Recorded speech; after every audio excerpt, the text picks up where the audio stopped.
Selamat pagi, salam sejahtera bagi kita semua. Kasih karunia Tuhan kita rasakan sepanjang minggu. Sehingga kalau sampai saat ini kita ada sebagaimana ada, ini sungguh berkat Tuhan. Amin. Saudara yakin keberadaan kita ini berkat Tuhan? Haleluya, benar saudaraku. Puji Tuhan. Tema khotbah pada pagi hari ini yaitu melakukan kehendak Allah. Melakukan kehendak Allah. Mari kita akan lihat Alkitab kita di dalam Lukas pasal yang ke-10 mulai dari ayat yang ke-38. Saudara simak baik-baik ayat ini.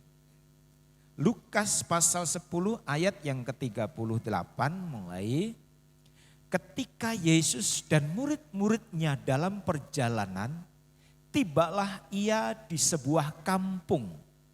Seorang perempuan yang bernama Marta menerima dia di rumahnya. Perempuan itu mempunyai seorang saudara yang bernama Maria. Maria ini duduk dekat kaki Tuhan dan terus mendengar perkataannya. Sedang Marta sibuk sekali melayani.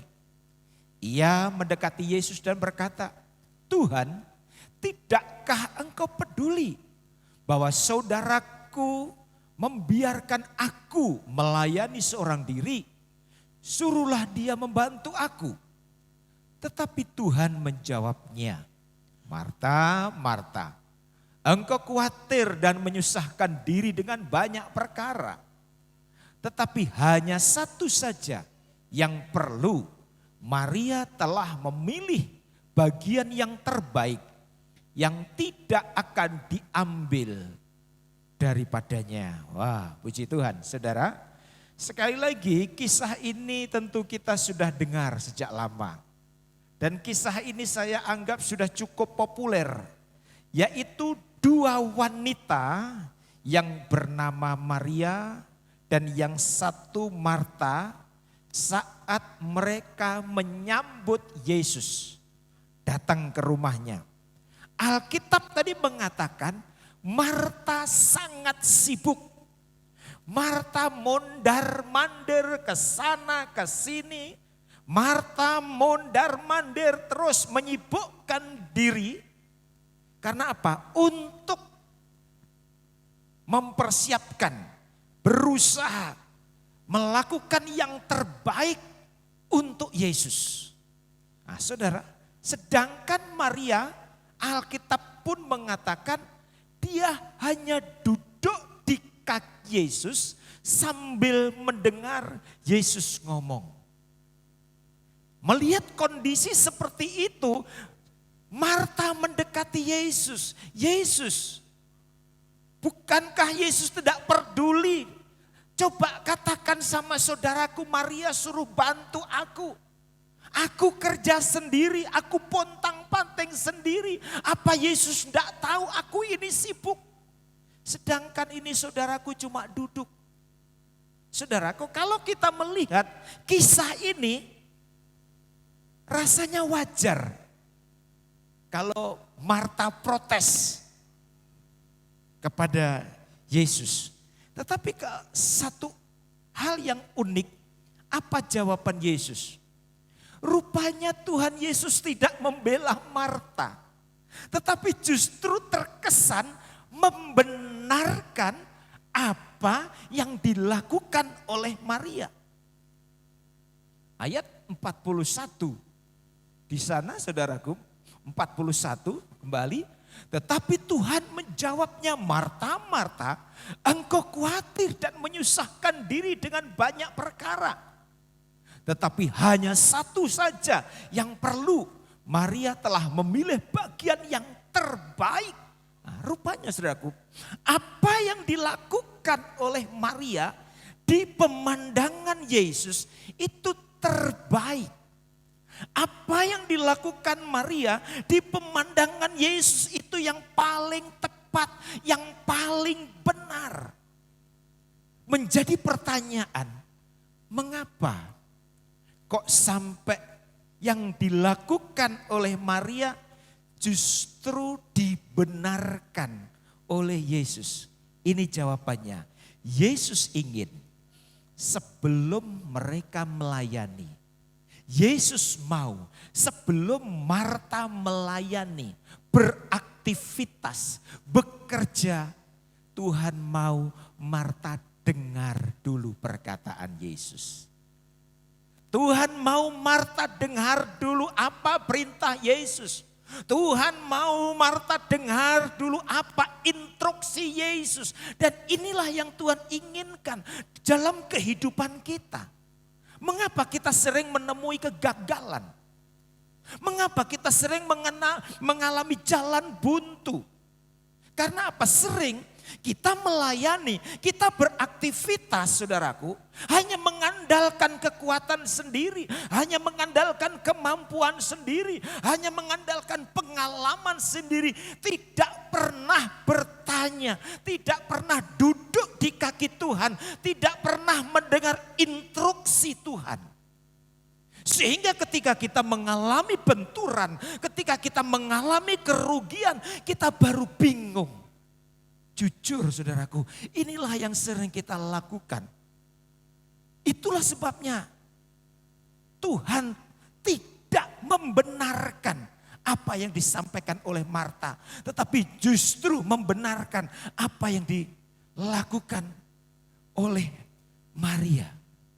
Ayo, sebelum kita melakukan sesuatu, dengar dulu instruksi dari Yesus. Amin saudaraku. Karena apa? Ketika kita mendengar dulu firman Tuhan, ketika kita mendengar dulu apa yang disampaikan oleh Yesus, itu hasilnya pasti akan benar. Tadi pagi saya sudah sampaikan, saya pernah punya pengerja dan cukup banyak yang membantu saya selama ini. Ada satu pengerja, dia punya roh rupanya seperti roh Marta. Tentu saudara tahu yang saya maksud ini pengerja namanya siapa. Tidak saya sebutkan namanya. Satu saat, tolong ya, belikan om gado-gado. Yang di depan polsek lama itu dulu ada gado-gado enak menurut saya. Tolong belikan 5. Cuma yang om jangan pedes. Saya belum ngomong begitu, dia ya om, setelah saya kasih uang langsung pergi. Padahal saya ngomong belum selesai. Roh Martanya itu kuat saudaraku. Saya belum ngomong selesai, setelah terima uang tolong belikan gado-gado 5. Langsung ya om, langsung pergi. Padahal saya mau ngomong, untuk om jangan dikasih lombok. Untuk om jangan pedes. Tetapi dia sudah keburu jalan. Dia sudah keburu jalan. Sehingga apa ya saudaraku? Tidak lama dia datang. Om, ini gado-gadonya om. Waktu saya buka saudaraku, itu bungkusan di atas sendiri itu sudah lombok cabai. Nah, ini saudaraku. Dia melayani, dia bekerja. Tetapi karena tidak mendengar instruksi saya secara penuh, hasilnya salah. Nah, inilah saudaraku yang sering terjadi di dalam kehidupan kita. Nanti setelah ada benturan demi benturan, baru kita, Tuhan, kenapa hal ini terjadi? Aku sudah banyak berkorban, aku sudah korban waktu, aku sudah korban tenaga, aku sudah korban uang. Kenapa doa-doaku tidak dijawab? Kenapa aku tidak diberkati? Barangkali inilah penyebabnya. Kita kurang mendengar dulu instruksi Tuhan. Kita kurang dengar dulu apa yang Tuhan mau. Ini ilustrasi saudara. Ini tidak ada di dalam Alkitab. Satu saat Tuhan Yesus ngomong sama murid-muridnya. 12 murid, Thomas, Yudas, Petrus, Yohanes, Yakobus. Ayo kita naik ke gunung. Mereka sudah siap. Yesus bilang, bawa batu satu masing-masing. Jadi Yudas ambil batu, Yakobus ambil batu, Yohanes ambil batu. Ini Petrus ngapain mau ke atas gunung bawa batu? Itu bikin capek-capek, itu bikin repot. Nggak usah, nanti di sana ada batu. Tapi 11 muridnya semua bawa batu, saudaraku. Ada yang kecil, ada yang besar. Tapi Petrus santai-santai sambil ngejek-ngejek, kamu itu bodoh. Ya dengar ya dengar, tapi pakai otak. Kan di atas sana banyak batu, nanti kalau sudah di atas baru ambil batu. Ngapain dari bawah, berat-berat bawa batu. Ini Petrus mulai ngejek-ngejek teman-temannya. Nah, sampai di atas, saudaraku, Yesus bilang duduk semua. Ya mereka duduk, batu taruh di depanmu. 11 murid semua ada batu, Petrus diam saja karena memang tidak bawa batu. Yesus langsung berdoa, batu itu berubah jadi roti. Wah, saudaraku, itu Petrus menyesal. Teman-temannya punya roti, saudaraku, yang rotinya besar berubah jadi, yang batunya besar berubah jadi roti besar. Yang batunya kecil berubah jadi roti kecil. Tapi Petrus tidak bawa apa-apa. Nah ini karena apa? Petrus tidak mendengar. Yesus ngomong bawa batu. Petrus berpikir untuk apa di sana banyak batu. Satu saat Yesus ngomong lagi, ayo naik ke gunung. 12 yang muridnya naik ke gunung. Tapi Petrus tidak mau kecolongan. Petrus ambil batu besar. Langsung. Temani murid-murid 11 tidak bawa batu, saudaraku. Petrus mulai ngajak, awas nanti kalau minta ya. Dia tidak bawa batu, saudaraku. Dia tidak bawa batu. Akhirnya apa? Sampai di gunung, Yesus duduk semua. Mereka duduk. Ini Yesus khotbah, kok tidak ngomong-ngomong, kok batu tetap jadi batu. Nah, ini sudah khotbahnya sudah mau habis, tetap saja Yesus tidak ngomong. Itu akhirnya apa? Batu itu diangkat-angkat, kasih ingat Yesus. Tetapi tetap saja tidak jadi roti, saudaraku. Karena apa? Itu tidak instruksi Yesus. Amin, saudaraku. Kita mengalami kerugian, saudaraku. Karena apa? Tidak mengikuti instruksi Yesus. Tetapi mari kita belajar. Sebelum beraktivitas, sebelum melayani, Maria duduk di kaki Yesus, mendengar apa yang disampaikan Yesus, mendengar informasi dari Yesus, mendengar instruksi dari Yesus. Dan Alkitab katakan tadi, itu yang penting. Artinya apa? Melayani penting, bekerja penting. Tetapi Yesus bilang, itu yang penting, dengar dulu suara Tuhan. Amin saudara. Amin. Berikan kemuliaan untuk Tuhan kita Yesus Kristus. Itu yang penting saudaraku. Kita bekerja penting, melayani penting. Tetapi dengar dulu. Dan seperti pagi ini kita dengar firman Tuhan. Haleluya. Dan itu yang penting. Puji Tuhan. Pagi hari ini kita akan belajar dari pribadi Maria. Sebab Yesus tadi bilang Maria telah mengambil bagian yang terbaik. Maria telah mengambil bagian yang penting, yang benar. Dan Alkitab katakan di dalam Lukas pasal 10 ayat 39, sekali lagi kita akan baca. Lukas 10 ayat 39, perempuan itu mempunyai seorang saudara yang bernama Maria. Maria ini duduk dekat kaki Tuhan dan terus mendengarkan perkataannya. Ini yang terbaik, mendengarkan perkataannya. Nah, saudaraku, mendengar itu dari kata Yunani itu akowo. Akowo artinya ada 3. Yang pertama yaitu arti daripada mendengar atau akowo itu mendengar untuk menerima. Ini arti yang pertama dari akowo, mendengar. Mendengar untuk menerima. Mengapa saudaraku? Karena saudaraku, sikap ini adalah sikap awal yang penting. Karena apa? Banyak orang mendengarkan firman Tuhan tetapi tidak menerima. Sekali lagi, banyak orang mendengarkan firman Tuhan seperti pagi ini, tetapi sebelum mendengarkan dia sudah punya sikap menolak, menutup pintu hatinya untuk tidak mau dengar firman.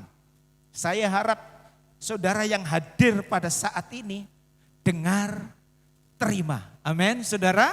Jangan sampai dengar tetapi di dalam hati saudara menolak firman. Penyebab menolak mungkin yang pertama tidak senang dengan pendetanya. Tidak senang dengan gaya pendetanya. Gaya pendetanya begitu, aku tidak senang. Nah ini. Kalau saudara dan saya sudah tidak senang dengan pendetanya, dipastikan khotbah pendeta itu juga tidak akan terima. Nah ini.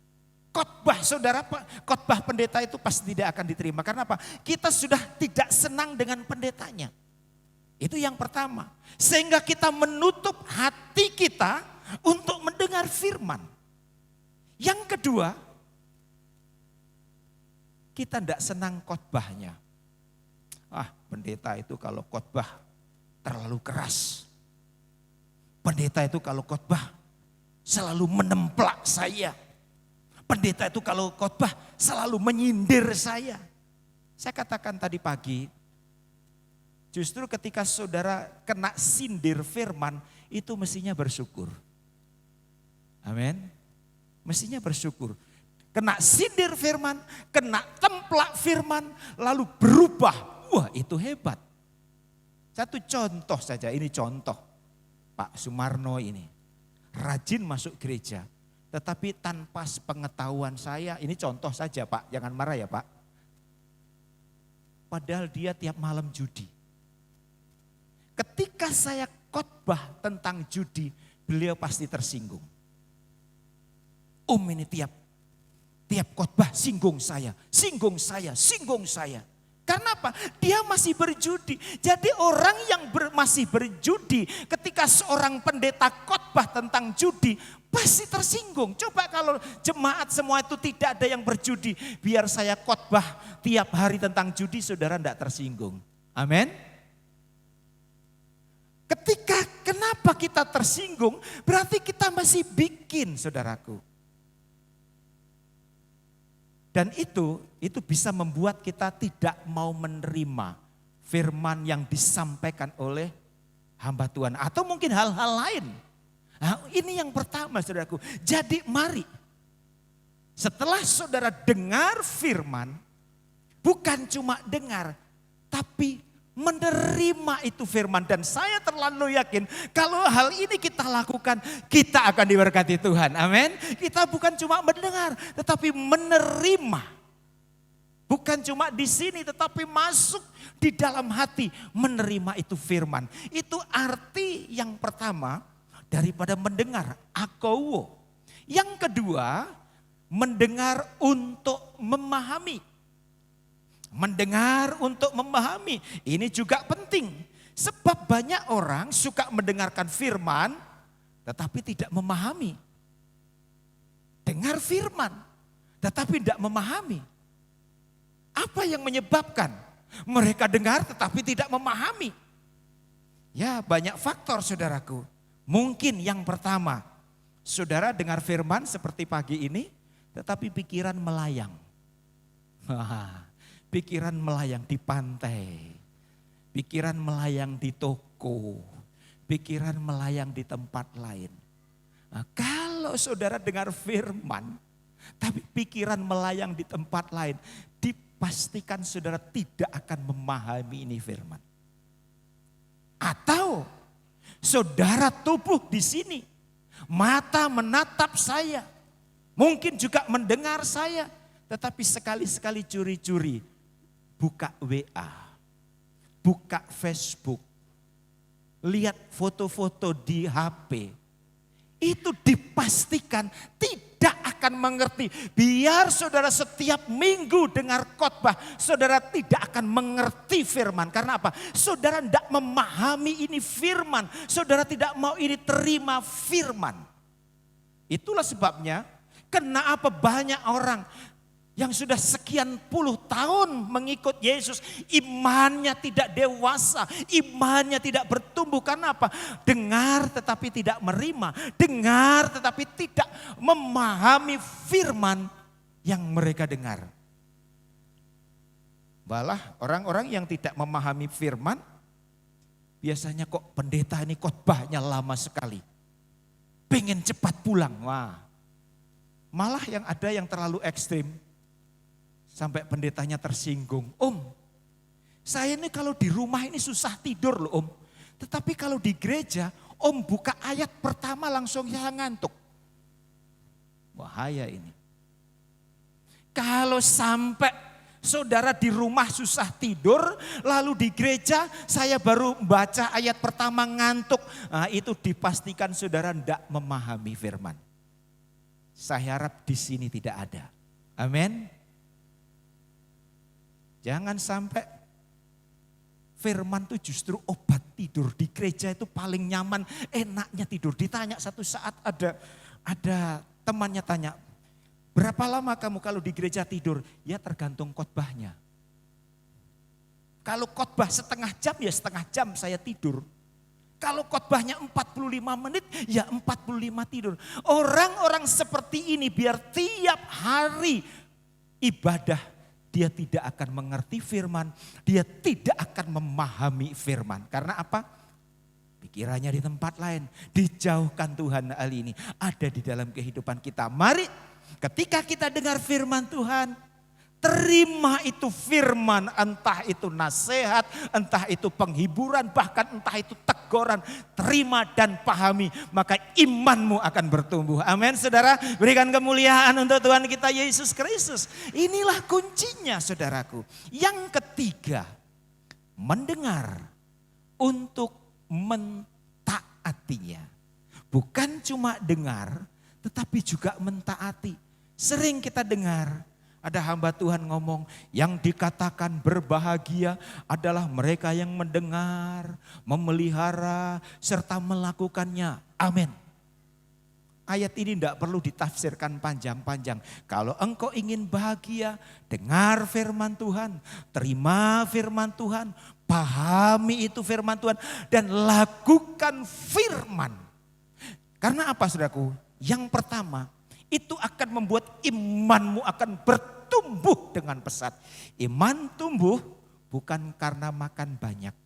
Itulah sebabnya saya harap jemaat-jemaat di tempat ini kalau jangan sampai berdoa begini, Tuhan berkati makanan ini agar menambah iman kami. Itu sesat. Makanan tidak menambah iman. Iman bertumbuh kalau saudara dengar firman. Amin. Jangan sampai saya dengar jemaat GPDI Bukit Sion doanya berkati makanan ini untuk menambah iman. Makanan tidak menambah iman. Yang bisa menambah iman, yang bisa meningkatkan iman, kita dengar firman Tuhan, baca firman Tuhan. Itulah yang akan membawa imanmu bertumbuh semakin dewasa. Jadi menerima, memahami dan mentaatinya. Karena apa? Sekali lagi, ketika kita mentaati, menerima, memahami, bukan cuma iman yang bertumbuh, tetapi berkat-berkat Tuhan akan dicurahkan dalam hidup saudara dan saya. Kita lihat Ulangan pasal 28. Ulangan pasal 28 Ayat yang pertama begini bunyi firman Tuhan. Jika engkau baik-baik mendengarkan suara Tuhan. Yang pertama, mendengarkan suara Tuhan Allahmu dan melakukan dengan setia segala perintahnya yang kusampaikan kepadamu pada hari ini. Maka Tuhan Allahmu akan mengangkat engkau di atas segala bangsa di bumi. Ayat yang kedua, segala berkat. Wow. Artinya apa? Bukan cuma satu. Segala berkat ini akan datang kepadamu. Apa berkatnya? Saudara baca ayat 3 sampai 13. Itu ada 10 berkat. Amin, saudara. Ada 10 berkat yang Tuhan siapkan. Kalau saudara baca sendiri ayat 3 sampai 13. 10 berkat disiapkan untuk saudara dan saya ketika kita dengar mentaati firman. Dengar mentaati firman Tuhan. Dan inilah kunci untuk alami hal-hal yang luar biasa. Amin, saudara. Saya rasa cukup jelas ya. Dengar, taati. Nah sekarang saudara, berbicara tentang kehendak Tuhan itu luas. Berbicara tentang kehendak Tuhan luas.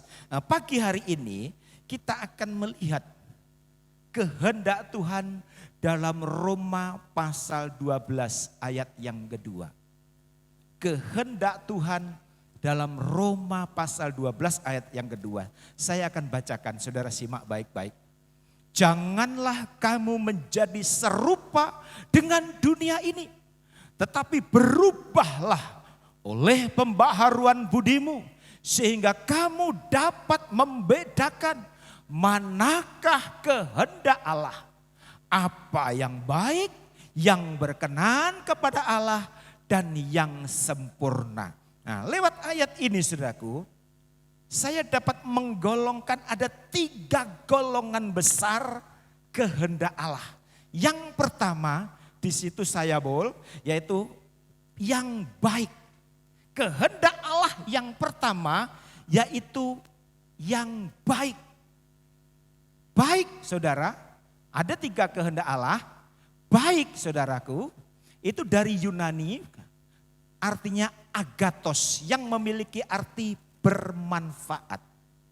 Jadi baik itu diambil dari kata Yunani agathos yang artinya bermanfaat. Jadi ini salah satu kehendak Allah yang harus kita lakukan yaitu yang baik, yang bermanfaat. Ini salah satu kehendak Allah.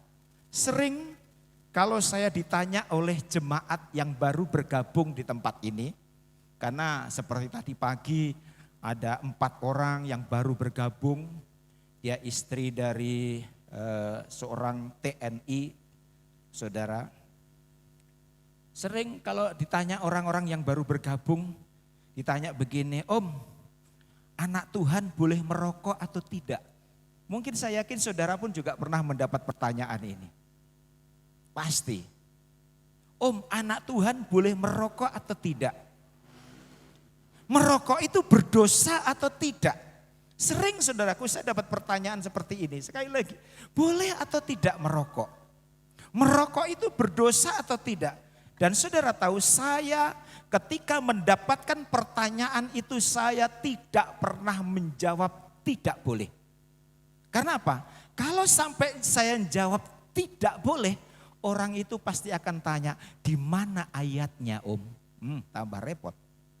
Karena di dalam Alkitab memang tidak tulis saudaraku. Ayat mengatakan dilarang merokok. Ayat ini ditulis di pom bensin. Di pom bensin itu dilarang merokok.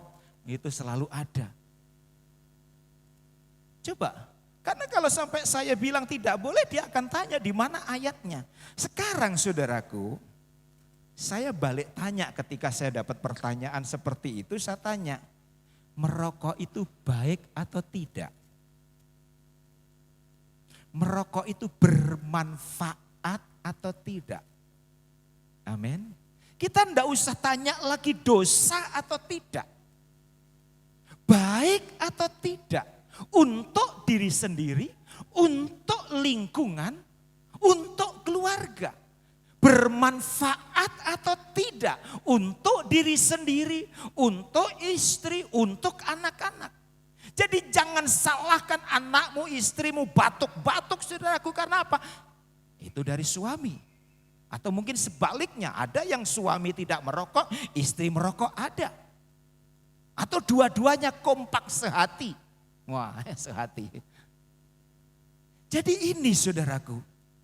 Jadi salah satu kehendak Allah dalam hidup kita yaitu melakukan apa yang baik, agathos, bermanfaat. Saya yakin kalau tidak baik, kalau tidak agathos, kalau tidak bermanfaat berarti itu bukan kehendak Allah. Amin, saudara, saudara mengerti ya? Saya rasa cukup jelas. Jadi sederhana. Jadi karena sekali lagi saudaraku, karena kehendak Allah melakukan apa yang baik, yang agathos, yang bermanfaat. Itu yang pertama. Yang kedua, kita kembali di dalam Roma pasal 12 ayat 2 tadi. Apa yang baik, yang berkenan. Itu yang kedua. Kehendak Allah yaitu yang berkenan.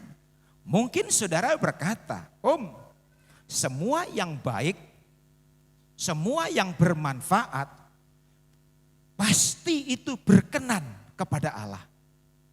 Saya katakan belum tentu. Apa yang baik, apa yang bermanfaat, belum tentu itu berkenan kepada Allah. Banyak yang baik, banyak yang bermanfaat, tetapi tidak berkenan kepada Allah.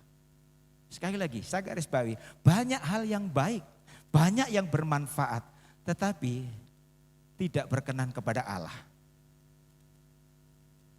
Berkenan, dari kata Yunani, eiwarestos, yang artinya menyenangkan hati Tuhan. Jadi berkenan, eiwarestos, itu artinya menyenangkan hati Tuhan. Contoh saja soal ibadah. Saya mau tanya, ibadah ini baik atau tidak? Halo? Ibadah ini baik atau tidak? Memuji Tuhan baik atau tidak? Mendengarkan firman Tuhan baik atau tidak? Bermanfaat atau tidak? Ayo, bermanfaat atau tidak? Bermanfaat. Menyenangkan hati Tuhan atau tidak? Belum tentu. Jadi apa yang baik, apa yang bermanfaat, memang ini ibadah baik. Mendengarkan firman Tuhan ini bermanfaat. Seperti saya katakan tadi, untuk meningkatkan iman kita. Tetapi berbicara tentang menyenangkan hati Tuhan, itu belum tentu saudaraku. Sekali lagi, saya katakan itu belum tentu. Mungkin saudara bertanya, kenapa Om kok sampai belum tentu? Ya tergantung saat saudara mendengarkan firman Tuhan. Ketika seperti tadi saya katakan, ketika saudara sementara mendengarkan firman Tuhan pagi ini, tetapi kalau pikiran melayang di tempat lain, atau buka-buka Facebook, buka-buka WA, lihat foto, itu tidak akan menyenangkan hati Tuhan. Amin. Jadi ibadah pada intinya baik. Tetapi kalau sementara ibadah, saudara sibuk dengan bisnis, itu yang tidak menyenangkan hati Tuhan, saudaraku. Ayo, mari ibadah ini bukan cuma kita baik, bukan cuma bermanfaat, tetapi mari ibadah kita, setiap ibadah kita berusaha menyenangkan hati Tuhan dengan cara apa? Serius saudara memuji Tuhan, serius saudara dengar firman, itu pasti menyenangkan hati Tuhan. Amin. Berikan kemuliaan untuk Tuhan kita Yesus Kristus. Jadi tidak cukup baik, tidak cukup bermanfaat, berusahalah menyenangkan hati Tuhan. Itu yang kedua. Yang ketiga atau yang terakhir, kita lihat Roma 12 lagi. Ayat 2, apa yang baik, yang berkenan kepada Allah, dan yang sempurna. Sempurna. Mungkin saudara ketika dengar sempurna, wah ini rasanya berat Tidak mungkin kita mau sempurna Saudara, kata sempurna di sini tidak ada hubungannya dengan tidak berdosa lagi. Jadi saudara jangan berpikir untuk sempurna berarti tidak berdosa lagi. Bukan. Kata sempurna di sini diambil dari kata Yunani yaitu teleios. Artinya mencapai tujuan akhir. Ini arti sempurna di dalam Roma pasal 12 ayat 2. Yaitu dari kata Yunani teleios yang artinya mencapai tujuan akhir. Nah, kenapa saudaraku? Karena setiap kita ketika Tuhan menciptakan saudara dan saya, Tuhan itu sudah punya tujuan di dalam hidup saudara dan saya. Oh, aku menciptakan Pak Haris tujuannya ini. Wah, pasti ya. Memang setiap minggu selalu Pak Haris berani masuk, selalu saya sebut Nadia. Aku menciptakan Pak Ferry tujuannya ini.